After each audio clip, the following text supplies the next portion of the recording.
जय श्री राम। बहुत बहुत स्वागत करता हूं आप सभी का एक बार फिर से आपके अपने YouTube चैनल पर। मैं पंडित आशीष शर्मा लेकर आया हूं अप्रैल 2024 का मासिक राशिफल।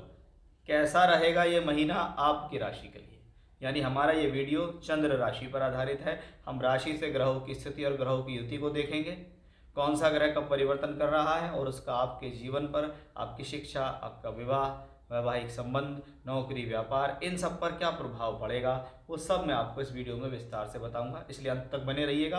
वीडियो बहुत लंबा नहीं है, लेकिन आपके लिए खास जानकारी अवश्य इस वीडियो में मिलेगी। देखिए, सबसे पहले हम देखते हैं कि 1 अप्रैल 2024 के दिन ग्रहों की स्थितियां कैसी हैं। हमने देखा है कि आपकी राशि में राहु, सूर्य, शुक्र है, 12वें घर में शनि, मंगल है और दूसरे घर में बुध और गुरु हैं। यानी 7 ग्रहों का संबंध तो 12वें राशि और दूसरे घर में ही बन गया है, यानी अधिकतम फल तो यहाँ के मिलेंगे। अब इस फल को पढ़ने की कोशिश करते हैं स्टेप बाय स्टेप। देखिए, मैं सबसे पहले ही आपको बता देता हूँ कि भाई ये जो महीना है कहीं ना कहीं सावधानी और चुनौतियों से भरा हुआ महीना आपके लिए हो सकता है। उसके पीछे रीज़न क्या है, कौन सी सावधानी और कौन सी चुनौती आएगी हमारे सामने, ये देखते हैं। हमने देखा है कि 12वें घर के अंदर 2 ग्रह बैठे हैं, दोनों प्लैनेट स्वभाव में अशुभ हैं। इसका मतलब कहीं ना कहीं ये 12वें घर में बैठे हुए शनि, मंगल आपके जीवन की चुनौतियों को बढ़ा सकते हैं, आपसे ज़्यादा संघर्ष करा सकते हैं, ज़्यादा मेहनत करा सकते हैं।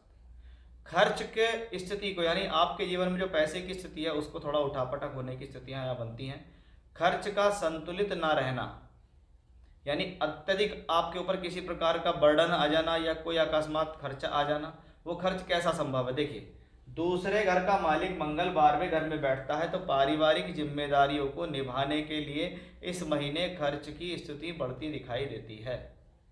इस महीने कुछ एक्स्ट्रा खर्च हो सकता है और इस महीने ऐसा भी संभव है कि आप जमा पूंजी जो आप अपने पास रखते हो उस जमा पूंजी से भी आपके खर्च में स्थितियां बनती दिखाई देती हैं, वो भी मंगल की वजह से ही है।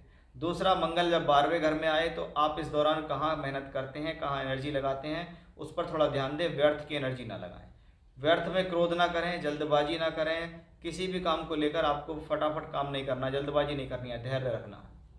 भाग्य का मालिक भी 12वें घर से है और 12वें के ही मालिक शनि के साथ है, यानी ऐसी स्थिति में क्या है, भाग्य का मालिक 12वें घर में गया और 12वें से घर से बैठकर भाग्य को वापस देख रहा है शनि, यानी कहीं ना कहीं भाग्य का 12वें घर से संबंध बनता है।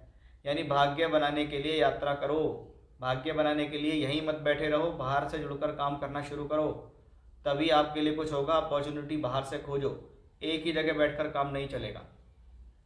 दूसरे का मालिक 12वें घर में और 12वें का मालिक इसको यहाँ दिखता है। ये स्थिति भी क्या करती है, धन तो लाएगी लेकिन खर्च भी लाएगी। धन की स्थिति को तो लाएगी लेकिन खर्च की स्थिति को भी लाएगी। वो भी कहाँ से दिखाई देता है, वो भी हमें यहीं से दिखाई देता है। तो इस शनि मंगल के योग से थोड़ा सा आपको सावधान रहना पड़ेगा। तो ये था शनि मंगल का, क्योंकि 2 शनि मंगल के अशुभ ग्रह यहाँ से बैठकर छठे घर को देख रहे हैं।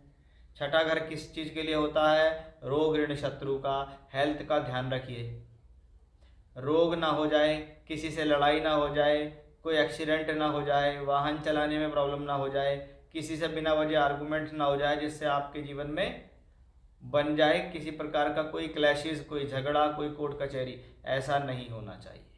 इसका विशेष ध्यान रखना होगा। अब आपकी राशि में ही बनता है सूर्य, राहु, शुक्र की युति।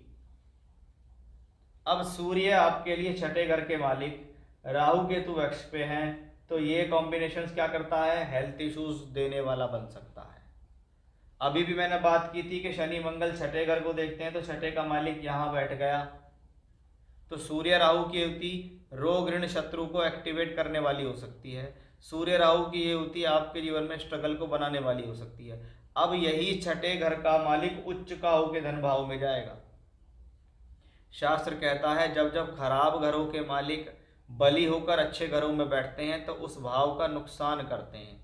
अब छठे घर से का मालिक धन में बैठेगा, तो हमने पहले ही बताया कि भी इस महीने धन के लिए संघर्ष रहेगा। सूर्य उसके अंदर और स्थिति को बढ़ा सकते हैं, यानी अप्रैल के महीने में बहुत ही सोच विचार कर वर्क करने होंगे। हालांकि शुक्र उच्च के रहेंगे इस महीने, क्योंकि शुक्र आपकी राशि में है, और जब आपकी राशि में शुक्र रहेंगे, उच्च के होंगे, तो इसका सीधा सीधा सा मतलब है कि कहीं ना कहीं शुक्र लग्जरी को बनाने वाला प्लेनेट रहेगा।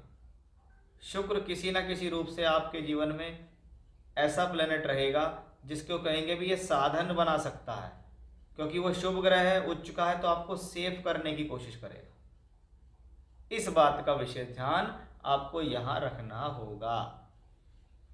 तो वो चीज आप देख लीजिए। अब बुध और गुरु बैठे हैं दूसरे काम। सबसे पॉजिटिव बात क्या है कि हमारी राशि और कर्म का मालिक, राशि यानी हेल्थ, कर्म यानी प्रोफेशनल लाइफ, दोनों का मालिक गुरु है जो यहां से बैठकर यहां है। इसका संबंध बुध के साथ है और ये दोनों शुभ ग्रह यानी अपनी तरफ से ये धन भाव पे शुभ ग्रह बैठकर आपको धन के साधन देंगे। यहाँ एक तरफ बुध गुरु धन दे रहे हैं, वहीं दूसरी तरफ शनि मंगल की युति धन को लेने का प्रयास कर रही है। यानी आना जाना इस महीने लगातार बनता दिखाई दे रहा है कि जी आने से पहले खर्च तैयार बैठा हुआ है। अब बुध ग्रह का परिवर्तन यहां से होगा, ये मोस्ट इंपॉर्टेंट है, इसका ध्यान रखिए। 9 अप्रैल को बुध यहां आ जाएंगे। यहां आते ही वक्री होंगे, नीच के होंगे, राहु केतु एक्सेस पे आएंगे, और जब होंगे तो क्या है, ये 7th हाउस का मालिक है। इस दौरान जीवन साथी के साथ संबंधों में समस्या आने की संभावना बढ़ सकती है। अगर किसी के साथ साझेदारी का काम करते हो तो उसमें भी प्रॉब्लम आ सकती है। यानी इस दौरान, क्योंकि बुध ग्रह को हम बुद्धि का ग्रह कहते हैं, जब वो नीच का हो और राहु केतु एक्सेस पे हो तो भ्रमितता संभव है। आप कंफ्यूज हो सकते हैं, आप भ्रमित हो सकते हैं, और उस कंफ्यूजन का होने का, उस भ्रमित होने का आपके ऊपर नेगेटिव प्रभाव पड़ सकता है। चाहे आप शिक्षा कर रहे हों, वैवाहिक संबंध को लेकर हो, नौकरी या व्यापार को लेकर हो, इसका आपको ध्यान रखना होगा। यानी ये पूरा महीना किसी न किसी प्रकार से चुनौतियों से पूर्ण है, क्योंकि जब 2 ग्रह यहाँ बैठेंगे तो 8वें को देखेंगे, 2 ग्रह यहाँ बैठेंगे तो 6ठे को देखेंगे, तो 6, 8, 12 इनका संबंध पूरे महीने बनता है। तो भैया अपना ध्यान रखो, अप्रैल का महीना कोई नुकसान के साथ ना बीत जाए, अपने ऊपर संयम रख के काम करो, भगवान विष्णु की आराधना करो, विष्णु जी के किसी भी स्वरूप की आराधना करो जिसमें आपका मन लगता है, वही आपके लिए सबसे ज़्यादा बेहतर उपाय है। तो ये था मीन राशि के जातकों के लिए अप्रैल 2024 का मासिक राशिफल। जय श्री राम।